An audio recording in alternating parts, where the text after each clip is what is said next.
guys, and welcome back to Three Men and the Internet, the show about video games and the internet from the future, bringing you news from the past. I'm Chris. I'm Corey. Chad. And hey, we missed a week. Whoops. Shit happens. Yeah, shit happens. Luckily, not too much has really been going on in the world of video games, or even really like the internet itself. It's just kind of been a stale 2 weeks. Everybody's gearing up for E3, so everything's kind of in a lull period until early June. Other than that, we'll just kind of dive right through it. We're kind of shooting from the hip today, so it'll be a little bit more free conversation, I think. But what have you guys been? Well, I know what you guys have been playing Elite Dangerous, haven't you? I play other things. Yes. I don't even know what it's called. It's like Elite Dangerous, like what? Elite : Dangerous. That's it? Yeah. Because there's like, Okay. it's from a series. First there was Elite, then there was like, okay, I'm gonna be totally wrong about this, and someone's gonna listen and be like, oh, I know what he's talking about, and he's totally wrong. But there's like a Frontier game, and then there's like, I think 1 or 2 other games that no one really talks about. But the developer has named themselves Frontier in honor of that game, like the second game in the series. And then they called this game Elite, and it was a Kickstarter to remake it, and then they named it Elite Dangerous because that's like a ranking you get in the game. I don't know. It just sounds like such a weird naming convention compared to anything else, I guess. I mean, it's not as awe-inspiring as Wing Commander. But... Yeah, I mean, I didn't take it too serious. Like, I kind of didn't take it seriously because of the name at first, but I mean, it's fun. Is this game on that like space one that's on VR? Yes. Yeah. Okay. Yes, and people throw up from it. Dude, that's like the only game I want to play in VR right now is that game. Yeah. It's supposed to be fun. amazing. Yeah. Just to be able to look around your cockpit. I mean, mind you, the only reason people throw up from it is like there are points in games where it goes on a Newtonian physics model, and you can turn flight assist off. And what flight assist does is it keeps, like, let's say you're going forward and you turn, it keeps it like a car or a plane on Earth when you turn. Your thrusters autocorrect. If you turn flight assist off and you're turning, you still keep momentum and your thrusters don't correct, and you just start warbling out of control. But if you're really good, you can do those fancy things you see in like Star Wars and stuff. right? Yeah, you just like keep flying forward, turn flight assist off, turn, and then you do and then you're going backwards and you're shooting at the guy. Yeah. Like But it's hella in fun. VR, and if you lose control, you just kind of start cartwheeling, going backwards uncontrollably, and it's nauseating at the best of times. Just looking at your monitor, like in VR, people do throw up. That's awesome. I want to throw up from a video game, but like not very much like entertainment things get me to like throw up. I want this experience. I think this could be something new that it brings to the table. Like I might have to wear like a cup around my face or something just to be prepared for it. But it's gonna be like a Scurdy McBooger balls. Is how long can you play without throwing up? yeah, which I think that'd be cool. I literally don't know anything about this game other than it's a space shooting thing. But The way I would describe it is, it's kind of like what I think of Eve, except that you pilot your ship. does it have like role-playing mechanics into it or something? Or is it just I thought it was just a shooter. No, it's a pure sandbox. Yeah. It's like, I mean, there's the 3 big things you get ranks in are combat, trading, and exploration. So like you can explore the Milky Way galaxy, and if you're the first person to explore a system, then you actually get your commander name on the system. I believe, cool. Or it's on the planet you first discover, something like that. And then they use a realistic simulation of the Milky Way too. There's 480 billion plus stars in it, and they handcrafted some systems, and the rest went off of a mathematical simulation that was current as of like 2013. That's interesting because that's like Yeah. that kind of seems like it's similar to No Man's Sky in a way. It's almost the exact opposite. In like No Man's Sky is supposed to be infinite, like Right. randomly generated, and then like this is just supposed to be like you go to a star that you used to see as a kid. Like, oh, Orion's Belt. People specifically are like, I'm going to Orion's Belt, and I'm going there, and I'm going to see that nebula. I'm going to see this. It adds a lot of immersion to it, I feel like. What's the scale like then? Because like if you were to, I mean, if you were in space and you're like, I want to go see this like constellation, like you're not going to really like see it. It's just gonna be like, hey, there is just one star I see because how like constellations Yes. are formed. But the simulation shows the star sky from where you're at. Like for someone's birthday in the beta, someone asked them to put them. There was a star that was 10,000 light years away from the Milky Way galaxy on the edge of space, and they asked for them to put them there in the beta, so it gave them no real game advantage. And the simulation showed them the Milky Way galaxy from that system, and you can. It looks like what we've seen, people show the Milky Way galaxy looking like, and they didn't put that in the game. They didn't make a painting. That's the simulation showing you what the Milky Way galaxy looks like, and it looks like what the Milky Way galaxy looks like. That's interesting. Yeah, it's fun. I mean, like if you just want to go and explore and say you want to get to the center of the Milky Way, or you want to get to the other edge of the Milky Way, you can do that. I think I'm looking for like a just like a new space shooter I know you guys play with flight sticks, don't you? Yep. Yes. We actually both bought flight sticks for this game. I have a flight stick back in America, but I wouldn't say it's necessary to enjoy the game, but there will reach a point where you feel like you should probably take that step up. yeah. Yeah, I want a new flying game because those games are like really fun, and I haven't played one in a few years. I think Ace Combat 5 was the last one I played. The thing I will say about Elite Dangerous is it's not for everyone. Especially you look at the Steam page, you can tell it's not for everyone. It's like, Oh god, does it have like be- mixed reviews? yeah, because I mean it's a pure sandbox. You do whatever you want. There's like no guidance. There's a lot of crappy things about the game, but then there's also a lot of things that just make it fun to just play and dick around. Well, Like they did a Kickstarter with a lot of hope and intent, and I wouldn't say promises, but design ideals for what they wanted in the game, and they described the type of game they were going to make. And then they launched the game with not all those features in, and they said, okay, as we launch, this is realistically the money we had and the game we could make, and over 10 years we have a plan to make that game that we originally wanted to make. But now they've started marketing season passes of features to add into the game, which I don't view as necessarily a bad thing. They screwed up the pricing a little bit, but people that kickstarted the original game feel really entitled and are a little bit angry. Yeah, I I'm don't looking know. at the reviews right now, and they're actually both on mixed. Recent Yeah, I mean, 800 you see- reviews mixed, and then 14,000. Well, a lot of the actual reviews are on Horizons, and then some people review Horizons as the real game, which is the season pass, because Horizons was the game for a while because they only sold. It got confusing. Things are muddled. I would definitely say, Oh god, because Horizons is the price of the game itself. yeah, Jesus Christ. yeah, it's kind of ridiculous. I mean, but not really.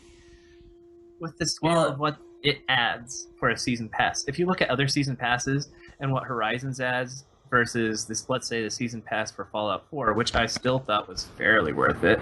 That's a discussion for another time, but for what it adds, it's adding entirely new features.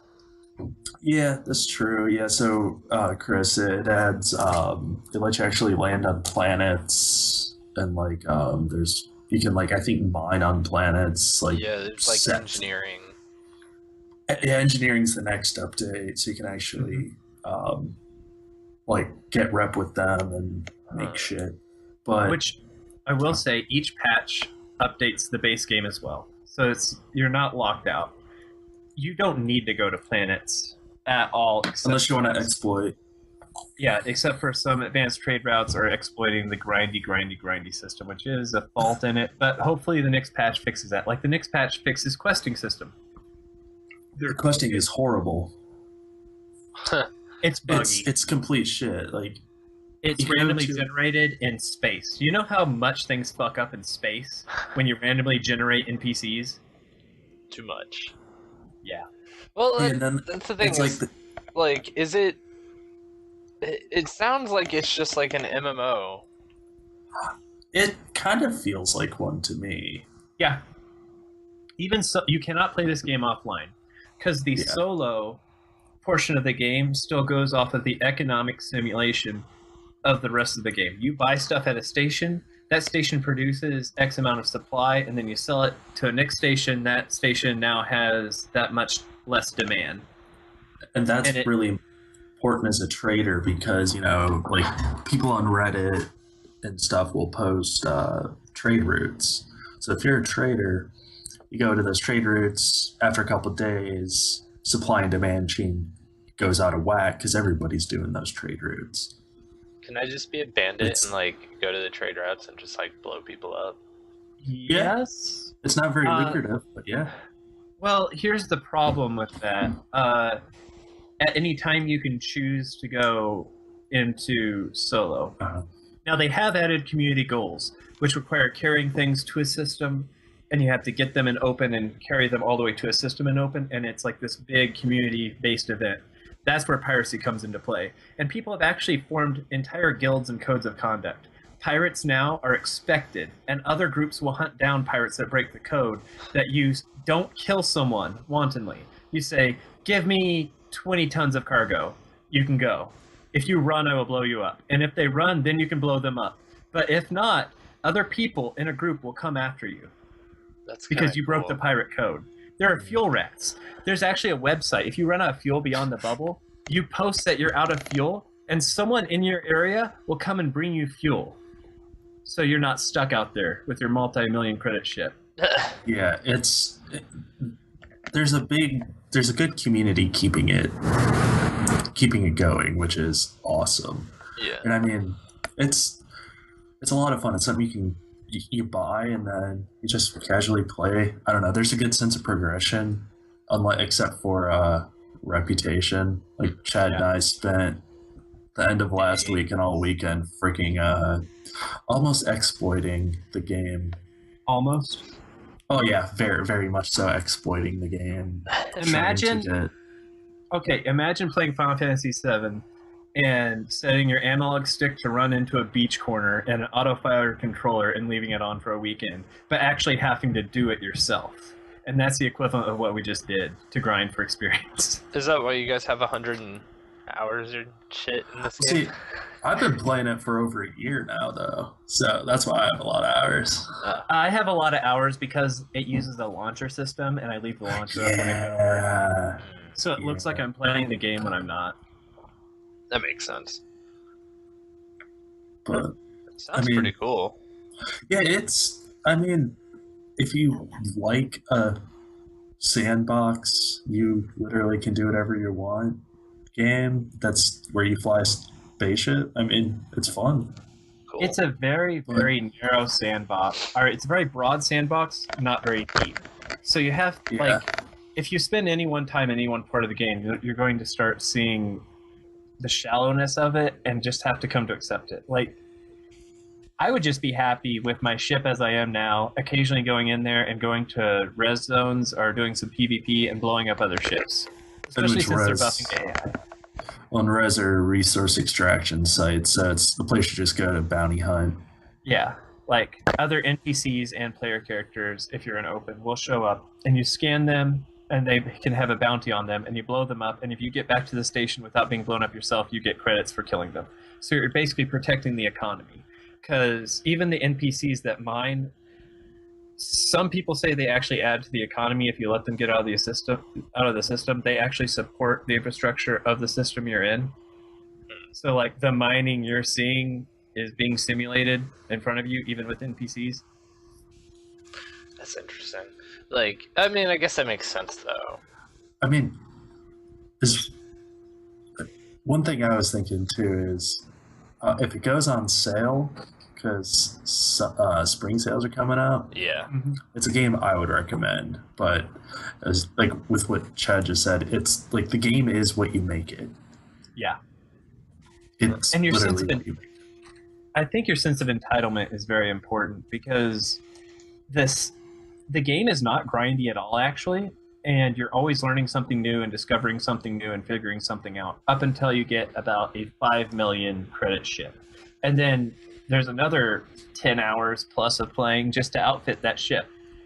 And that's a mid-level ship that is specialized to a role, and you can do in-game stuff in that ship. Now, to get anything beyond that, it's actually an achievement and a statement about you as a player. Like, it's the equivalent of varying tiers of raid gear in an MMO.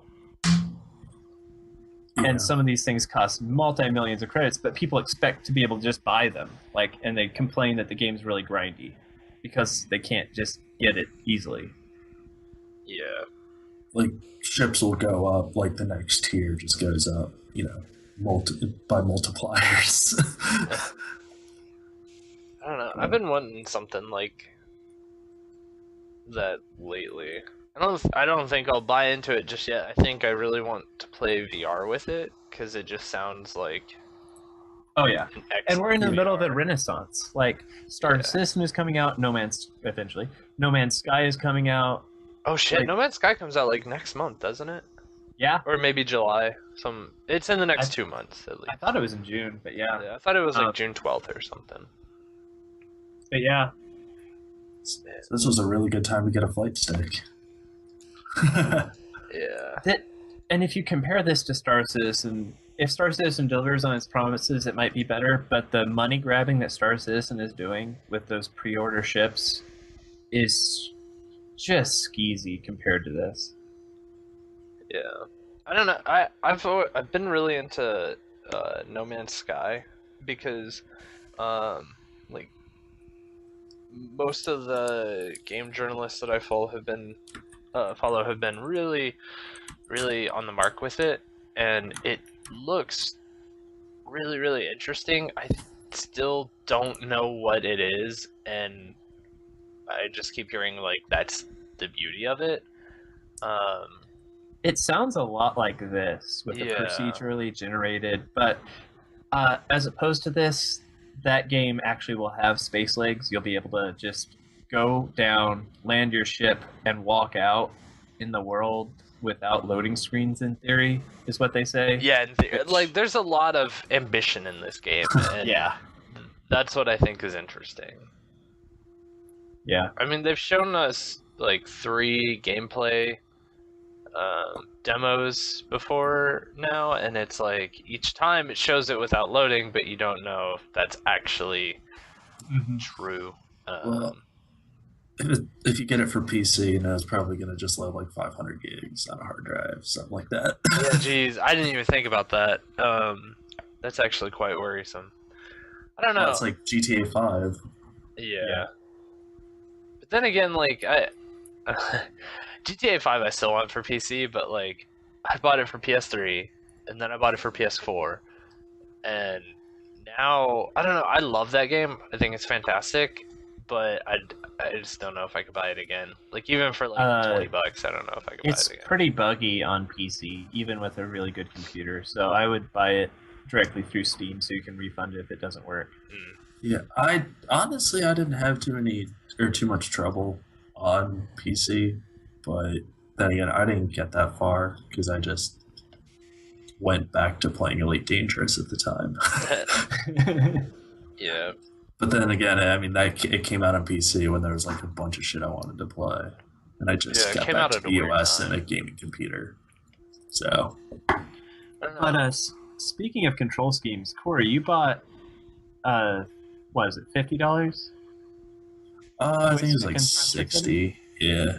Let me check. Is the T Flight HOTAS or HOTS, however, whatever you say? Well, it's just an Uh, acronym for hands-on thruster and stick. oh, I didn't know that. Cool, you learn Yeah. something every day. And it's the Thrustmaster T Flight X. Yeah, it's pretty good. It's pretty cheap. It's apparently like the entry level Flight stick. like flight stick with thruster. I mean, it feels plasticky.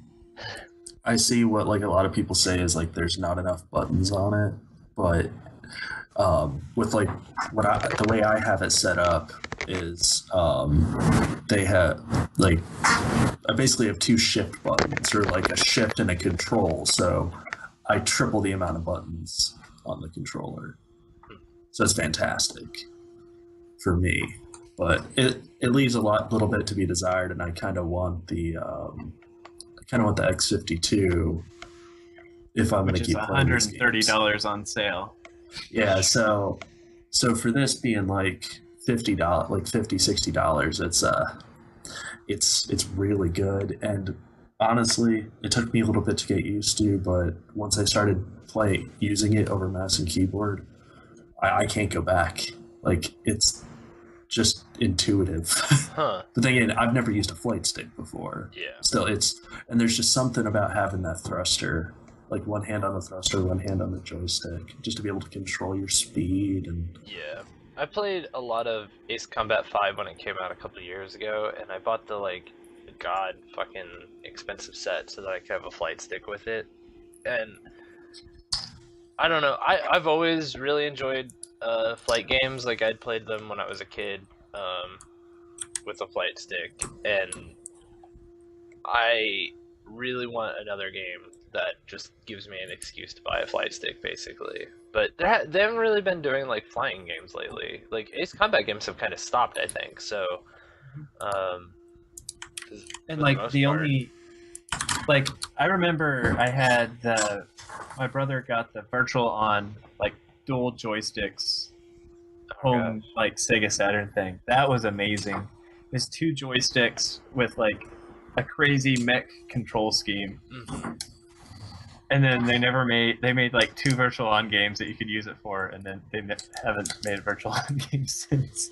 Yeah, which is a bummer because that was such a cool franchise. Like, yeah, I really wish we could have like more virtual on, even if they just made the like a virtual on PC game where you could just customize your little like mech thing and then just fight. I think that'd be tight. Like, why can't we have that?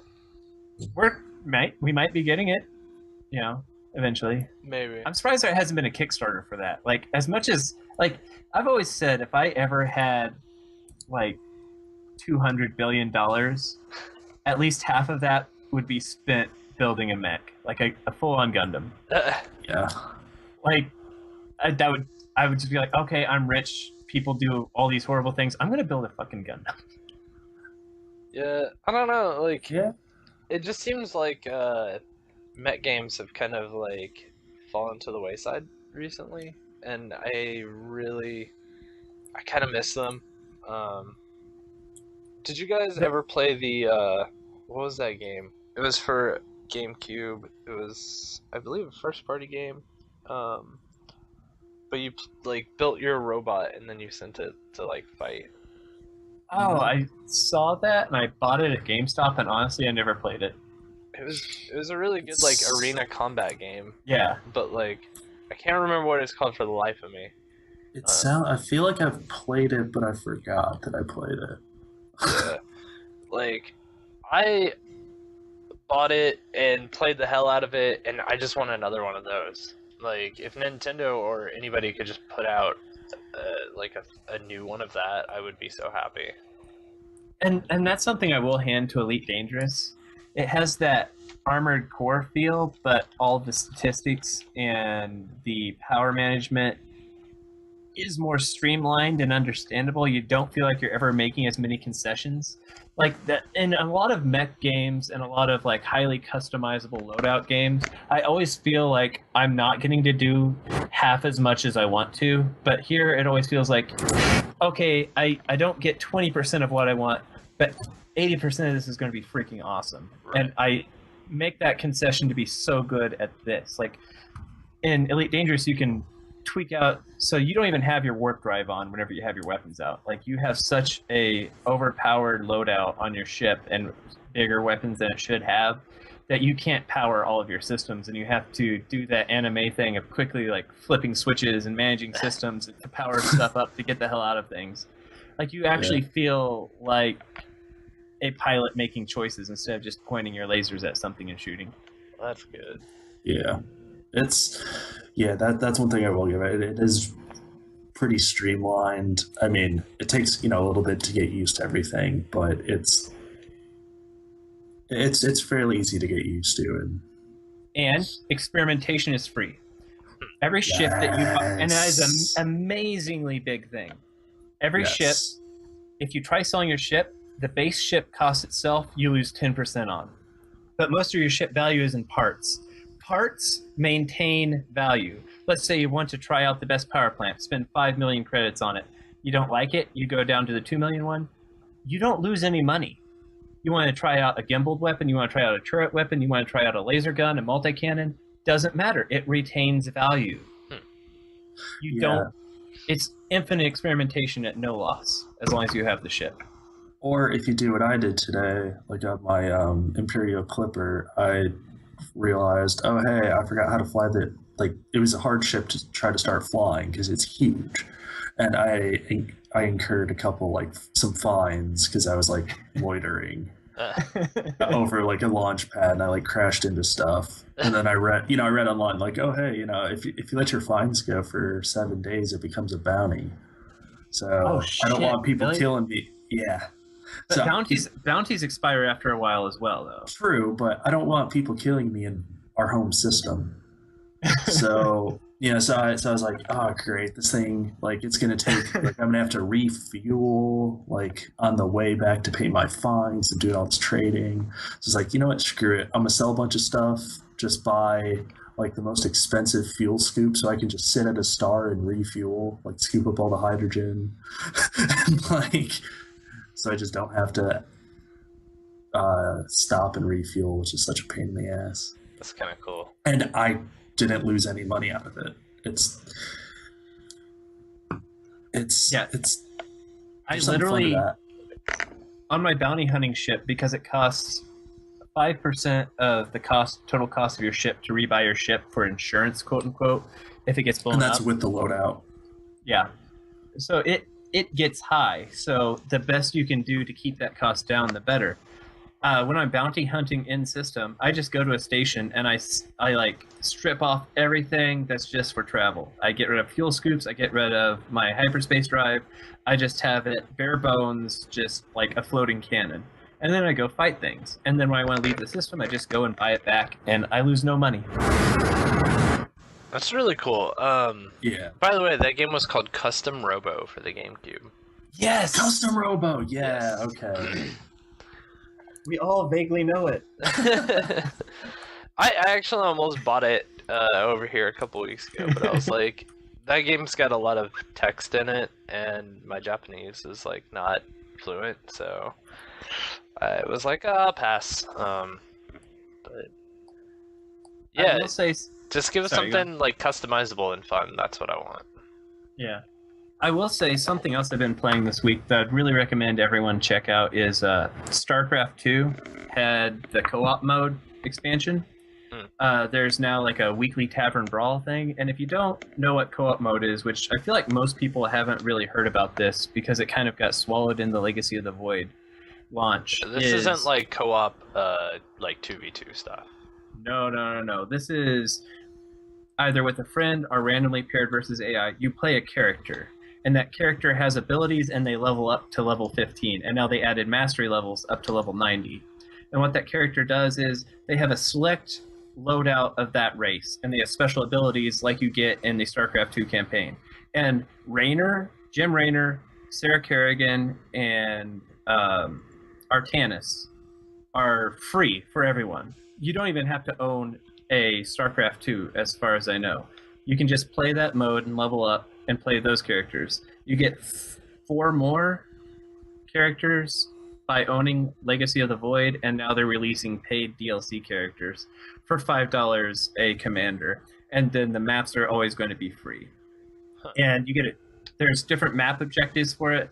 They're not as advanced as you would hope, but they're all fairly varied and fun. They all kind of specialize to different commanders. There's different difficulties. You can go on easy, and you still level up your commander. And eventually, your commander is going to be level 15. And trust me, even the worst StarCraft 2 player with a level 15 commander is going to be able to handle easy. Because your units are leveled up, your commander has special abilities, you can call down lasers. But yes, they've added a lot to this mode. It's free to everyone, and I don't feel like a lot of people know about it. And it's probably my favorite RTS mode of all time. I would pay $20 for just a game that is this mode. I would, like, this is a legitimate, like, RTS game genre for me now. Kind of like how tower defense became a genre. Right. I want, like, I just want them to put out an HD version of Warcraft 3. It's probably happening. Blizzard's been hiring with very telling hiring posts. I would expect it to maybe be announced at BlizzCon because they are skipping E3. But I would have honestly expected it to line up with the Warcraft movie, but I would have expected a lot of things to line up with the Warcraft movie, and nothing has. Yeah, that's... Dude, it's gonna be the best movie ever. I actually think it's going to be pretty good. I've got zero hope for it. I think it's going to be about as bad as the Assassin's Creed movie coming out. Which, have you guys seen the shitstorm about that? I think it's better than the Assassin's Creed. I didn't realize there was an Assassin's Creed movie. Let me kind of paint Assassin's Creed for you real quick. 3/4 of the movie, I believe, are going to be in the machine. Like, it's going to be in present day. Okay. So, like, we're going to see a lot of the fucking, like, white room, and that's it. Well, what they did in this is, which is an interesting, I actually don't mind the innovation, is I guess he's on like this weird like claw machine that moves him around for his jumps and movements in when he dives in Abstergo. So he's going to be acting things out in that room, establishing the muscle memory for himself. So it's going to be a lot more visceral action-wise when he's like reliving his ancestors' things, and he's actually doing flips himself because he's on like a weird claw thing that's flipping him around in the air. Oh my god. Yeah, like, but that's the thing is, who fucking thought it was a good idea to just do 75% of your movie like that? Everybody wants to go and see like fucking the Renaissance era, you know? It's the Spanish Inquisition, though, and I don't think anyone has a particular interest in the Spanish Inquisition, though. First off, that was just a poor choice of setting, because let's be real. No one suspected it. Yeah. I mean, well, the director came out and was like, we're not making a video game here. We're making a movie. So we're going to do this. And it's like, no. You're making a video game movie. And they're like, just kind of, it's been a lot of weird press coming around it in the last few weeks. I mean, I never thought it was going to be like anything close to like a decent movie. I thought it was always going to be trash, but they're pretty much just like, if you like Assassin's Creed the video game, don't go see this movie. Okay, I'm gonna say it right now. I expect to like the Warcraft movie not as much as Two Towers, but more than Fellowship of the Ring and Return of the King. But those movies are just a bunch of guys walking to a volcano. Yeah. That made multiple millions of dollars, and I wish I could make a movie like that. Hey man, like, boring as hell. You know, like, Hitler also had millions and millions of followers, but he seemed to be a popular guy. Oh yeah. But no, I mean, I don't like Lord of the Rings, so I like the books because I didn't realize there was that much just fucking walking in them. But To be fair, there was a lot of cross country. yeah, It's not just walking. They have excellent cardio. but True. I mean, if that's the bar, then like, whew. I did like Two Towers, the movie, though. Like, I think that Two Towers is by far my favorite one. I think it's paced perfectly. yeah, but yeah, I don't know. I mean, I'm interested in it just because like I do like Warcraft lore, and I will definitely see it eventually. I don't know if I'll see it. I don't even know if it's coming out in Japan. So, It is 2 weeks later. yeah, Because a podcast I listen to has a guy that's in Japan now. So stealing ours. Yeah. Well, here's the thing. Do you think it's gonna be Dragon Ball Evolution good or Sonic 06 good? Okay, hang on. I say Sonic 06 good because at least Sonic 06 was like trying to be something. I think Yeah. it's going to be. I think it's going to be Green Lantern good. I like that movie. It has a lot of good points. It's incredibly flawed, and the digital effects are all wrong. I will say Green Lantern was way better than Batman Superman. I think Green Lantern was not a good Hal Jordan story, but it had one of the best villain boss resolution fight climaxes of a modern superhero movie. I was just pissed I don't at think how that- they did Parallax. Yeah, I didn't like the villain choice. I didn't like how they did him, but I liked how they resolved it and that he learned from just like a rookie thing kind of thing. Like, I like throwbacks. I guess you could say, like, if we saw that Hal Jordan again, which we never will, that he would probably have learned, like, how to fight a villain as compared to, like, Superman, who's still, like, this angsty little bitch that, I break their neck, right? yeah. Like, that seems to solve all my problems. I don't know what everyone's complaining about. God, that movie is so fucking terrible. God. I went and saw Civil War again, because that movie was great, and I loved it. I have a lot of problems with Civil War. Like, a lot. Yeah. like- I could see that, like, I don't know. It's to me, it's almost exactly the same as The Dark Knight. Like, the villain was too masterful at planning and knew things he couldn't possibly know that led to people doing things that he couldn't possibly count on that led to a resolution that, like, what let's say Tony Stark shows up 2 hours later. Like, Cap and Bucky beat the shit out of him and leave. Yeah. Like, 30 minutes later. Spoilers. I don't know, like, I do agree with. I feel like that was an oversight, but I still feel Oversight. Like, The entire crux of the movie is a plan that's impossible. It ruins the entire movie because everything else is hingent on that. I feel like he had, like, Zemo had to have some kind of idea or something. But then again, he still went through all that data leaked by S.H.I.E.L.D., so maybe there was something in there. I mean, we don't know. They'll Well, never yeah, explain probably. that, but... But, like, how did he know the videotape was still going to survive? Right, which I think is a problem. And then, like, yeah, he gets there and he could have just sent an email to Tony Stark and the same thing could have happened. Like, literally, Tony Stark gets an email, LOL, ask Cap about your dad. No, Mom, because he wouldn't give a shit about his dad. Especially Cap and his dad. Like, they were apparently tight. We don't know what was leaked, and there could have been a Hydra file that said, like, you know, we have that tape to destroy Tony Stark, and then he could have just put pieces together and find it. But still, there's a lot of like, I feel like if you read the novelization of this movie, you might actually find, like, a lot of backstory that they were just like, this movie's already 2.5 hours plus long. We cannot put any more to it. So, But Tony Stark's best friend is a guy who turns into a big green monster who's not responsible for killing people. And he still had a problem with Winter Soldier, who turned into a brainwashed guy who killed a couple of people. yeah. And that, like, Tony Stark isn't the most introspective guy, but I feel like he would have been on the same page with Cap all the way. It was. I think that they just kind of crafted two different stories into this one.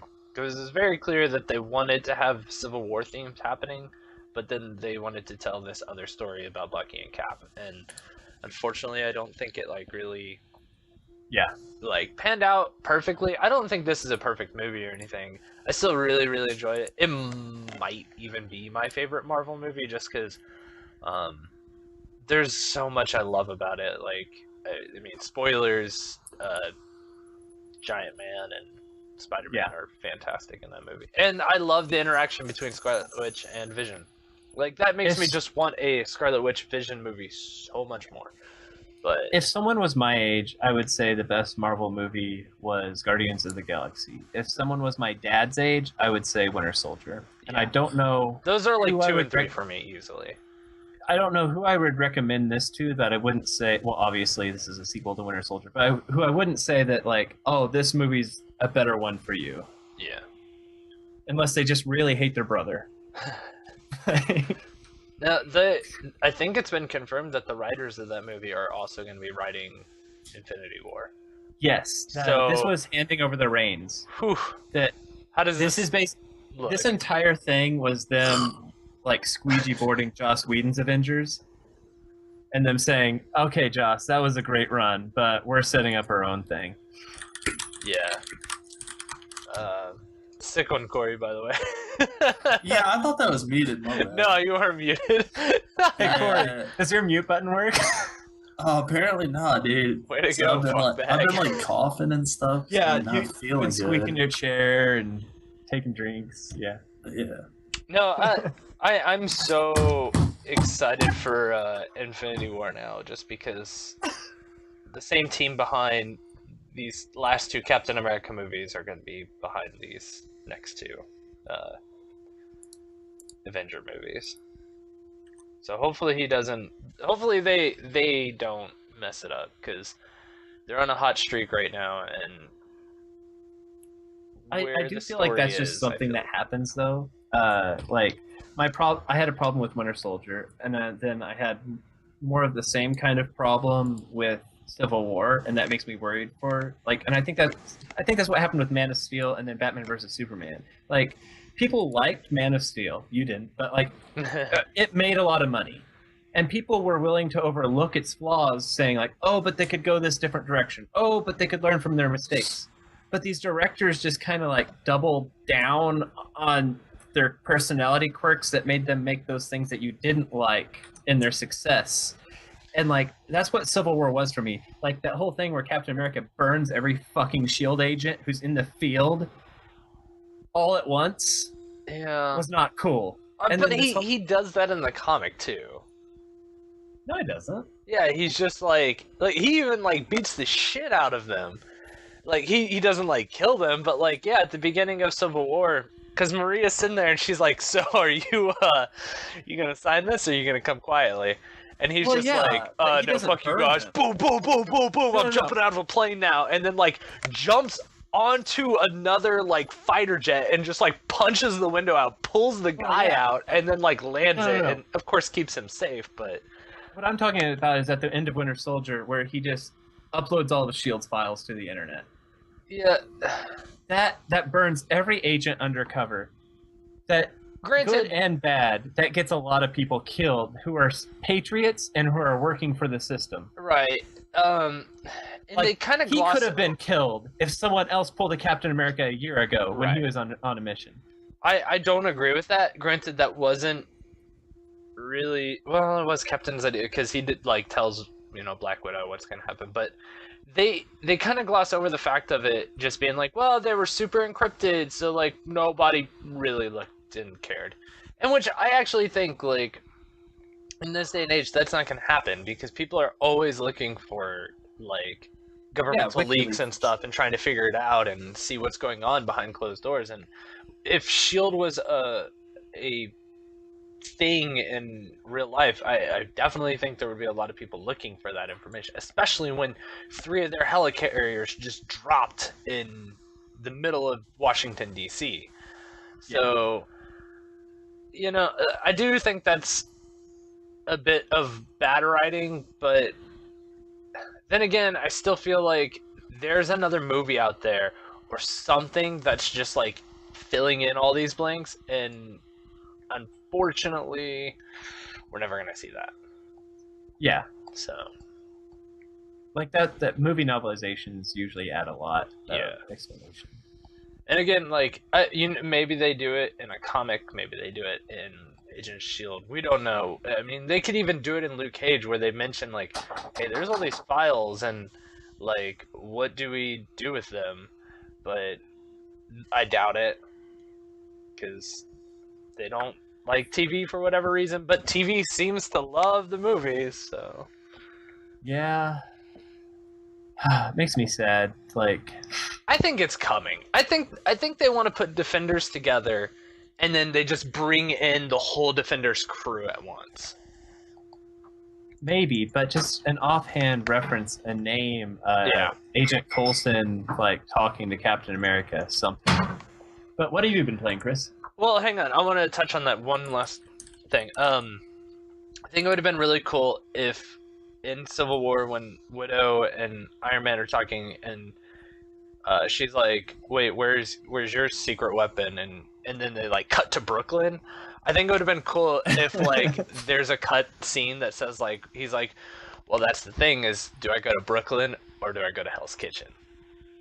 And I'd been like, "Oh yeah," because that would have been cool. But like then it kind of takes away the whole like, you know, reveal of Spider-Man right then and there. Because I think that the way they cut that movie was like really fun. It was really jarring, and it felt like a weird like Wes Anderson film or something. But like it worked for me, and you know the things they do with Spider-Man in that movie are so fantastic. So Yeah. I almost cried. Like I sat there when he was talking to Iron Man, like on his bed. I was sitting there like, I've read this, and I've read this for years, and this is my Spider-Man. Finally, like we can see him, and like this is my Iron Man, and we're getting it now. And I'm sitting there just like overjoyed. And then like I was the same way with Giant Man. I'm sitting there like I audibly gasped in the movie. I was like, oh my god, I know what's about to happen, because they were like, we need something big, and I was like, ah! Giant Man! Like, and I was so excited, and like I like grabbed my chair and was like, this is happening. And then it happened, and then like I was so like a fucking kid again, man. I was just so happy and overjoyed. But then I remembered the comic, and I was like, oh no, a giant character died in the comic. And I immediately got like really like sad and like no. Like work through this scene. If you live this scene, you're fine. And you know, of course. Well, they weren't ever going to kill him. No, but I didn't want them to do anything, because like I love Ant-Man. I love that movie. I love Paul I was Rudd as totally Ant-Man, cool but- with Rhodey dying. Yeah, Like, I think I thought would have been Don cool with Cheadle that. got a little bit aggressive in his contract negotiations, and I thought they were just going to kill him. Yeah. I mean, they kind of wanted to. he ain't gonna be doing much more. So, but then again, like he's got this power suit now, and like they could do something with that. He could just be a bulkier War Machine, which would be tight. Yeah. Like if he looked like Hulkbuster the whole time, that'd be tight. But no, I haven't really been playing. I haven't been playing much, but I played a lot actually. I beat Pokemon Y finally. It took 3 years, but I got there. I'm still gathering my team of level 100s. I only have 6 gym badges, but trust me, those last 2 gyms are going to be rocked. Yeah, I actually pretty much went through the whole game with like Blaziken. Like Blaziken, the Blaziken they give you from the event it's was broken. so good. It's ridiculous. But yeah, It kills... I finally beat that game, and I loved it. Like I liked it a lot more than I thought I was. And the ending of it was actually like different. It has a different ending than all the Pokemon games that have really come. Well, the first 4 generations, because Gen 5 had like a really fucking wild ending where you don't beat the Elite Four, and like the bad guys crash into it, and they're like, "Hey, by the way, like you're not done with us yet, and you're Yeah. going to fight us now. That was like one of the coolest things, because I do not like Black and White. I think they're the worst generations by far. They have the worst Pokemon in it. It's the worst area. I actually know. like Black and White 1, and I think Black and White 2 had a lot of good ideas, but they had bad implementation. Yeah, I would agree. I didn't even finish Black and White 2 just because I was over the whole Unova area. And Yeah. But I Well, do they had a hard mode that you had to beat the game, or have someone who beat the game link with you to unlock. Right. If they had a hard mode at the start, I'd have been like, oh, this is like the harder sequel to Black and White. Right. This will be fun. Well, that's what I liked about Black and White, was that you don't actually beat the Elite Four, like, right then and there. And, like, the game ends and shows you the credits, and it's like, Yeah. by the way, you didn't ever become the Pokemon champion. Like, you need to go back. But then, like, the Elite Four is, like, way harder, and it's like, yeah, that's, I think, like, showing the challenge at the Elite Four when you fought Team Plasma for the final time in N and all those guys, I think that pretty much told the Elite Four not to pull any punches with you when you come back around. But then also I was kind of like, this is kind of bullshit. You beat 4 of them and like they're Yeah. not gonna make you champion. Like, come on. So I'll give whatever, but Gen 6 ends more of the same of the previous generations, but still has like a different ending, which I thought was great. I think it was like a really fun and like kind of touching ending. So I'm playing Omega Ruby now, and I'm like 2 gems in, and I like my goal is just to beat it by November, because I'm not a big Gen 3 fan either, but I'm really enjoying the remake so far. So I'll probably keep playing it a bit, but I mean, those games don't really take that long to beat. They're like 20 hours tops, 25 I hours actually tops. found myself getting lost a little bit in Pokemon Y. Like, just with the road layout, and like, I don't know, it was actually fairly open world in comparison, and I just had so many places to go at various points that Yeah. I would just like go into a building and fight like 50 trainers, and then I'd stop for a week and I'd come back and I was just like, which way do I go? Yeah, that big city, like Illinois City or Oh, whatever, is Don't even so, bring that up. Like, Oh my god. but yeah, I mean, Uh. they did a lot of cool things, and they recently announced the supposed Gen 7 stuff. But I have like a wild theory on those, because I don't think it's Gen 7. I think it's like 6.5. Like, one theme that's very common in Gen 3 is moving. And like that's one thing that these trailers showed was, or at least the Japanese trailer shows like a Japanese kid moving to Hawaii and like struggling to adapt in his new school or whatever. And it reminded me of the beginning of Gen 3, where the player is moving to Hoenn. So what I'm kind of thinking is maybe this game is this, like, it's not a full generation itself. It's kind of like the half step, and this is actually our like version 3 for X and Y, where you go and you play through X and Y, and maybe you even like beat the game, and then you move. Like your parents then decide like, hey, by the way, like we're not gonna stay here in Kalos anymore. We're gonna be moving to Alola. And like you have to up and leave like all your Pokemon. Maybe you could take like one with you for whatever. And then the Professor Sycamore is like, we're gonna set up the box system to where we can send you all your Pokemon back and forth from like the region to region. But then you restart the game in this new region. And since this region is Hawaii, it's going to be a little bit smaller, so that section of the game isn't as laid out and like full as a whole new generation would be, it would be more reminiscent to how Gen 2 was, where when you go back to Kanto, it's like it's smaller in scale in the sense of there isn't as much to do. You just kind of beat the gym leaders and go through the Elite Four again. Yeah. But maybe it's like that, where like you go to this new area, you get a new starter Pokemon, and then like you leave your whatever Pokemon home with your mom to just kind of like help set the house and stuff, and then like you basically start a whole new game, like right then and there with, you know, these 3 new Pokemon, because that's kind of like how Gen 3's moving kind of was. You just moved in after. Like, I think that'd be kind of neat, because then it, like, actually just starts a whole new thing where you don't blaze through these gym leaders again. It actually makes you, like, I don't know if grind is the right word, but you have to go through them again, like, with a little bit more of a challenge. As I mean, compared don't to get me Gen 2. wrong. I would absolutely love it if they made a harder Pokemon game. But I don't see it happening.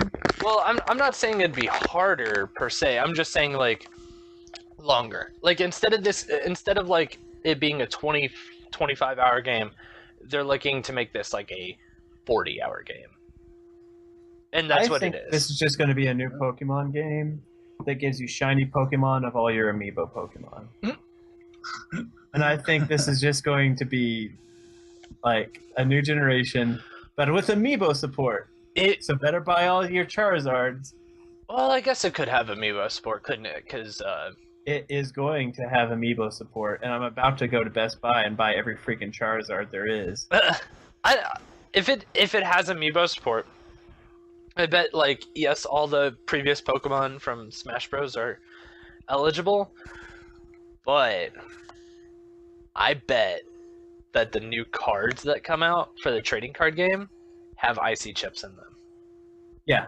Like the Dragon Ball IC card ass game here. They just start putting IC chips in all of them.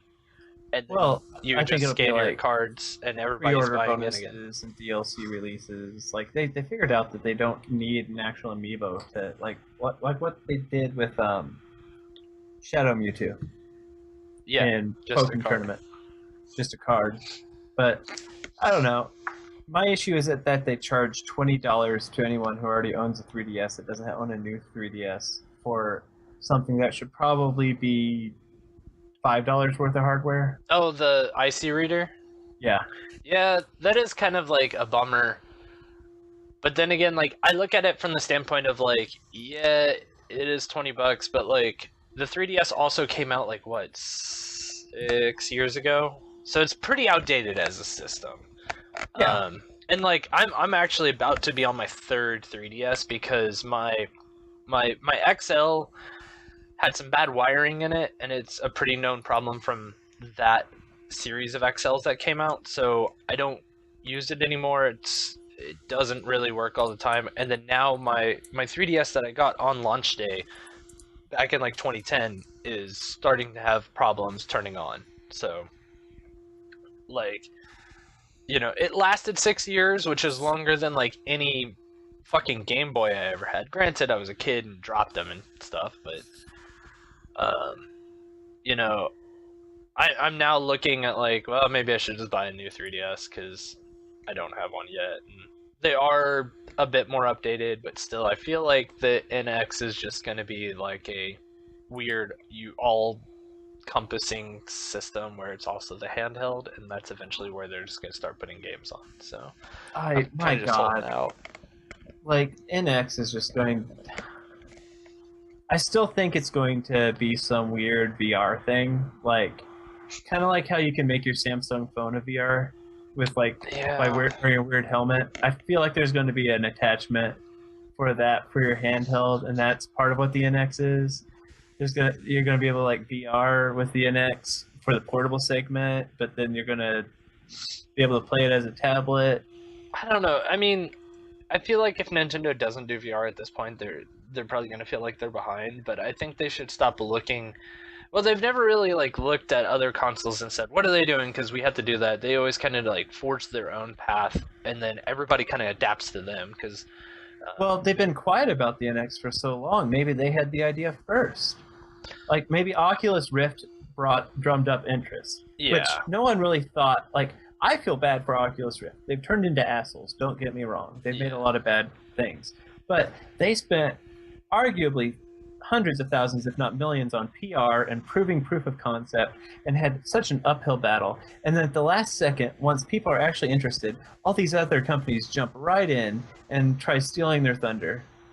Yeah, and I mean it's gonna happen for like healthy competition or whatever, but I still feel like I don't think the NX is going to be any sort of VR. I feel like they probably do something with it in the future, but I feel like there is a new concept out there. We're just so blinded by VR right now that we're not seeing it yet. And I don't think we need a new concept. I think we just need a solid Nintendo console. I don't think we do either, but that's like Nintendo's gimmick. So like, Well, yeah, and it's going to be like, hard to that's tell them kind like, of why I want them to be a third party. yeah.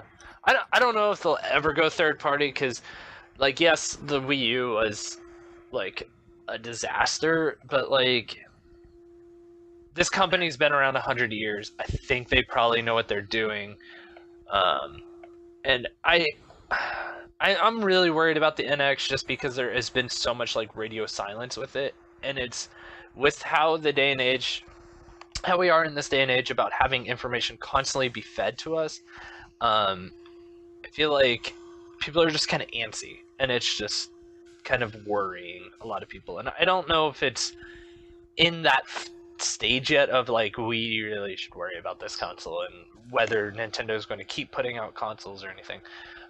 It's pretty close to release, and here's the It thing: is. Nintendo has slowly lost third-party support ever since the GameCube.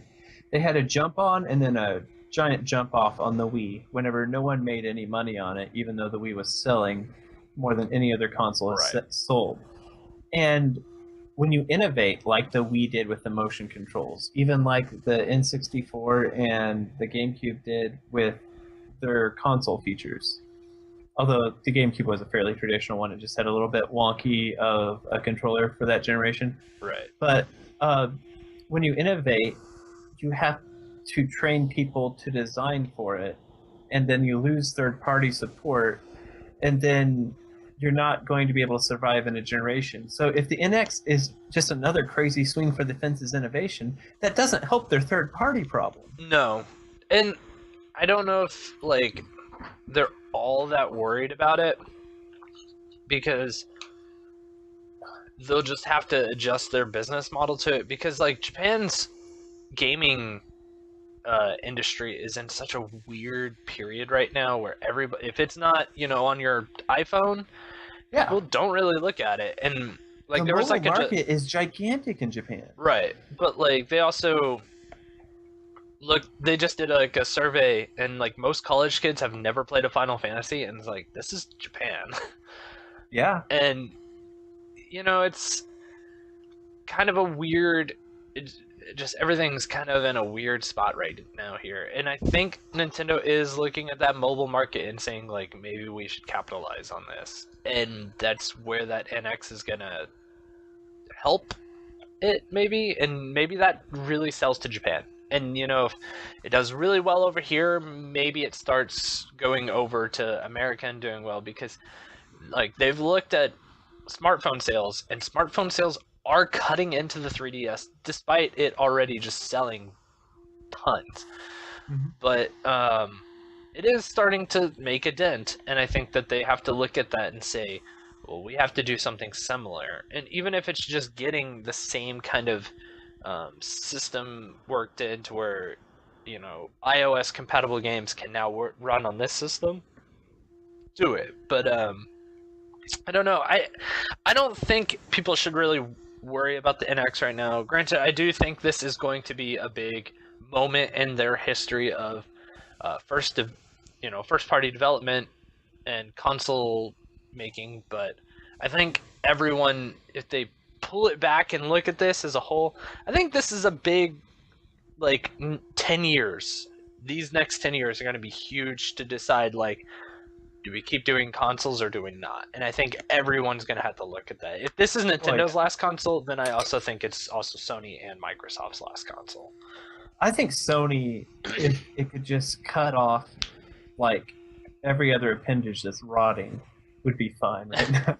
Yeah, I mean, well, Sony is kind of doing that. They're looking at like, you know, they do TVs now and video games, and that's like their primary focuses. And Marvel's going to make them a shit ton of money with Spider-Man. Oh my god. Sony Pictures used to be what was holding Sony afloat, other than the PlayStation 2.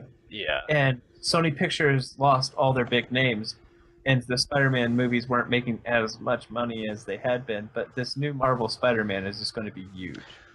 I think if they could actually, like, start breaking into that CGI animated movies, like Ratchet and Clank, I really want to see that movie. Although it doesn't come out in Japan for like a couple months. Bad things. Yeah, I've heard like. Then again, I don't have any interest in Ratchet and Clank, so I didn't really pay that much attention. I've heard some like decent things. The only bad thing I heard is like, if you want to see the movie, don't play the video game yet.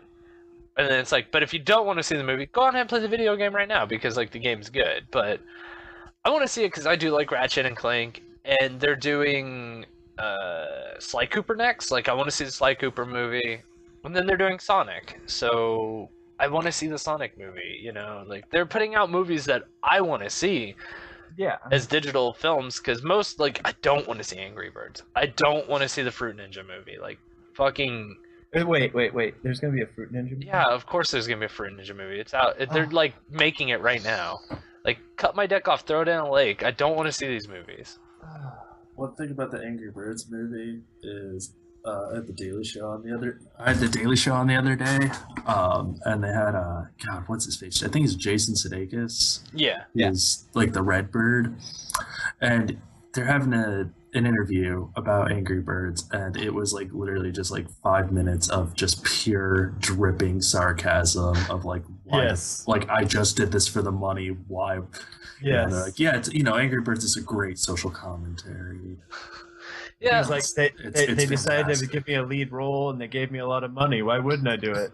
Yeah, yeah, it was fantastic. But everyone was gonna see that. Well, every fucking like kid is gonna see that movie. They fucking love Angry Birds. So, of course, that movie's gonna make. It made like $40 million, which is, you know, pretty good.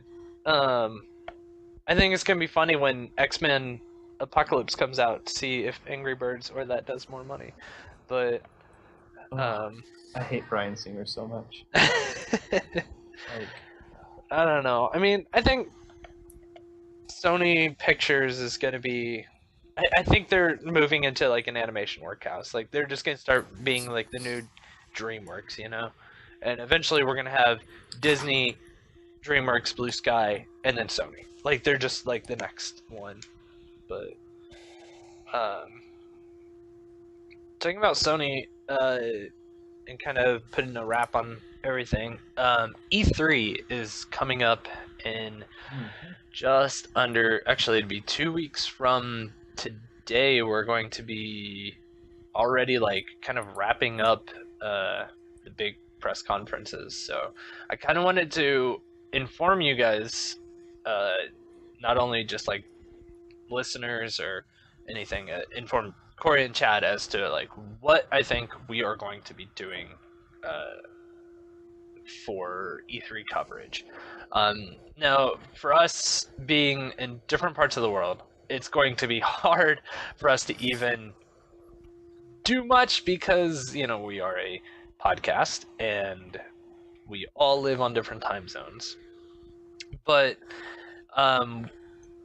I think the plan is that we should watch the 3 conferences, or however, you know, whatever, like the big conferences, like Sony and Microsoft. I think Nintendo is going to do like most likely a Zelda like 30-minute power hour thing, and which we'll probably watch that too, just because that Zelda game is going to be what sells the Wii U, or not the Wii U, but the NX or not. But like we should watch those and discuss like beat for beat what happened and kind of our thoughts on like where they're going, how the announcement like either resonated or it didn't. I think we should do that, like do Sony and Microsoft as a show, and then everything else is a third. So we'll put out 3 shows in that week.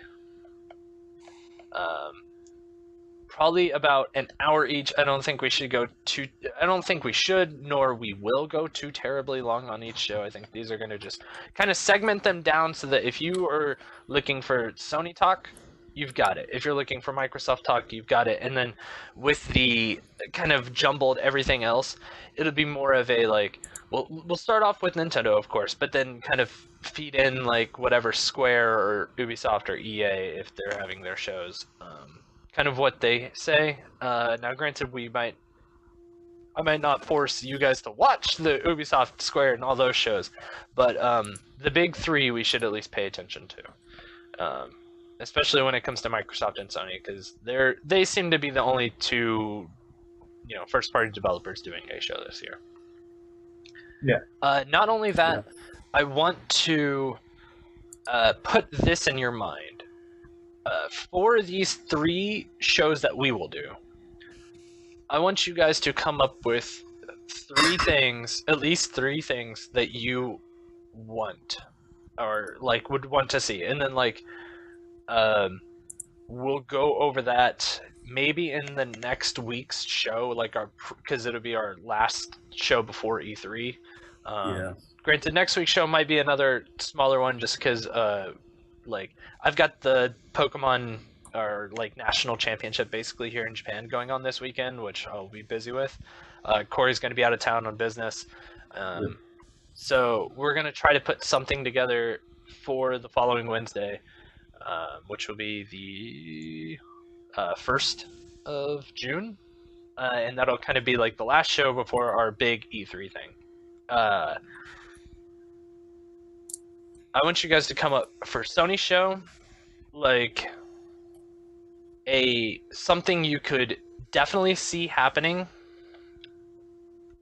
something that is probable, and then something that you want, but there's no fucking way that it'll probably be announced. Now, granted, last year you might have said like, I want like, fucking a new Final Ratchet. Fantasy 7 remake. I want a Final Fantasy 7 remake. Yeah, you could have said that, and it would just been like. I think that would have been in the probable just because of how much talk it was getting. But then you'd be like, Shenmue 3 will never happen. I want them to announce Shenmue 3, and then they announce Shenmue 3. Tenchu remake. I want a Tenchu remake. Yeah. But, like, yeah, come up with 3 things. Like, one you could see, like, being a, like, pretty reasonable. It might have even had some talk already going into it because we're going to start getting a lot of leaks in the next week. Something that is probable, you could see it making business sense, but it probably won't get an announcement. And then something that's just so outlandish that you really want but will never absolutely never happen. And then come up with 3 things for each like major show basically. So 3 for Sony, 3 for Microsoft. I don't know if you should do it for Nintendo because it just doesn't sound like they're going to be at that show, but maybe EA would be another one or something. Just like, or maybe even the 3rd show that we do that's just kind of jumbled everything.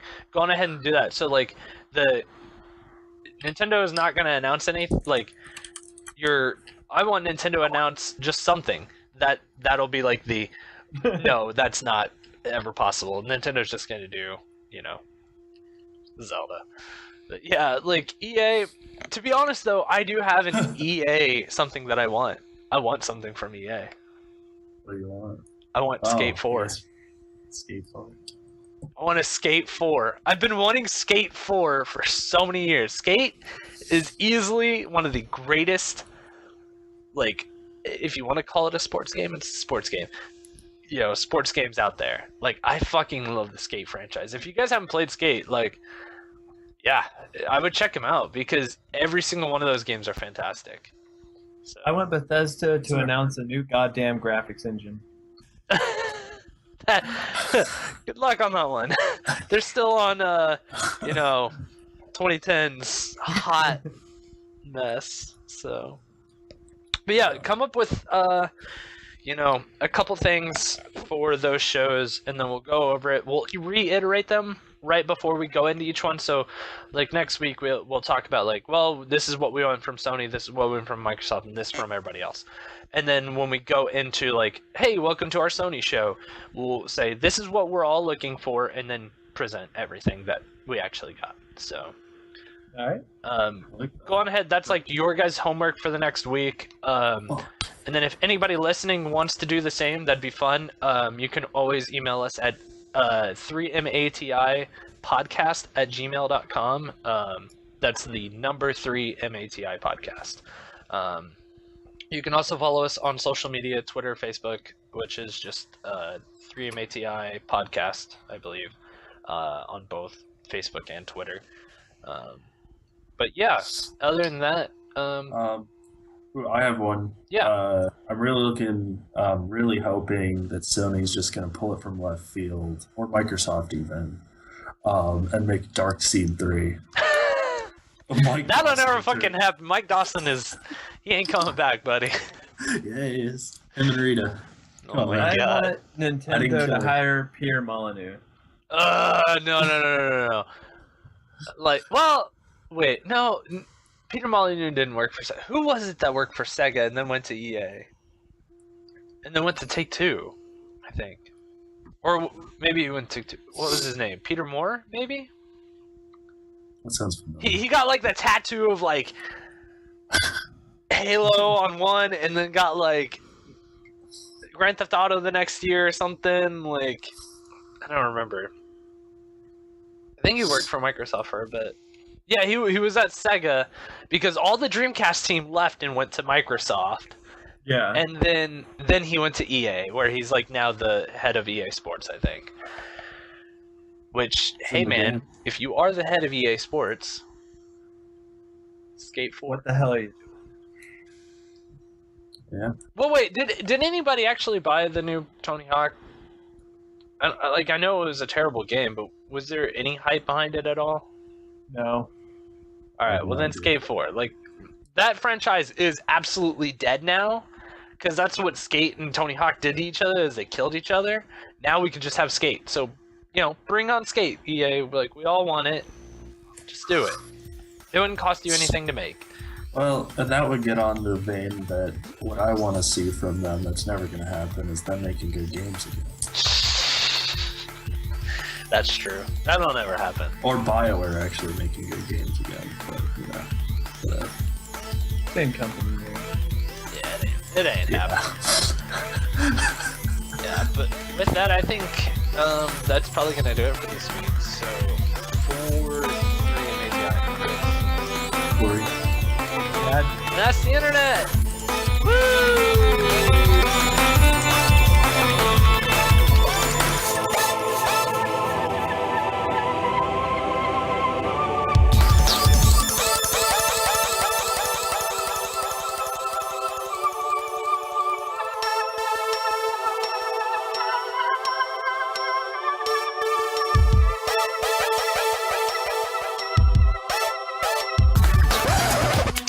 Wait, that's not all. You can find us on Twitter at 3MATI Podcast. That's the number 3MATI Podcast. Keep up to date with us and all your gaming news there.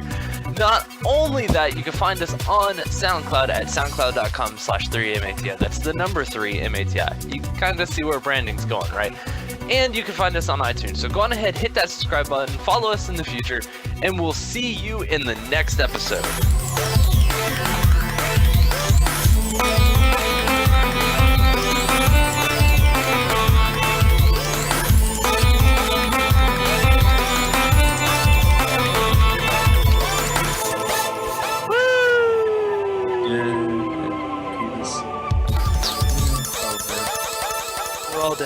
I didn't kill Rita.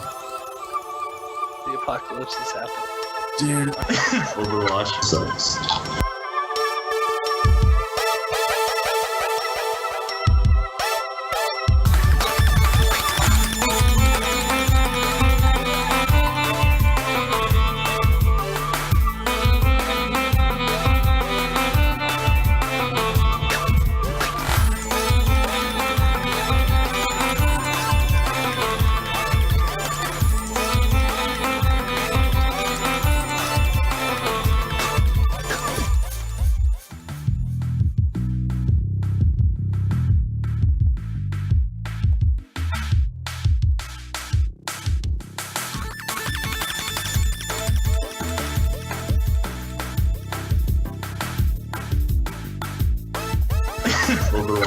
it kind of sucks.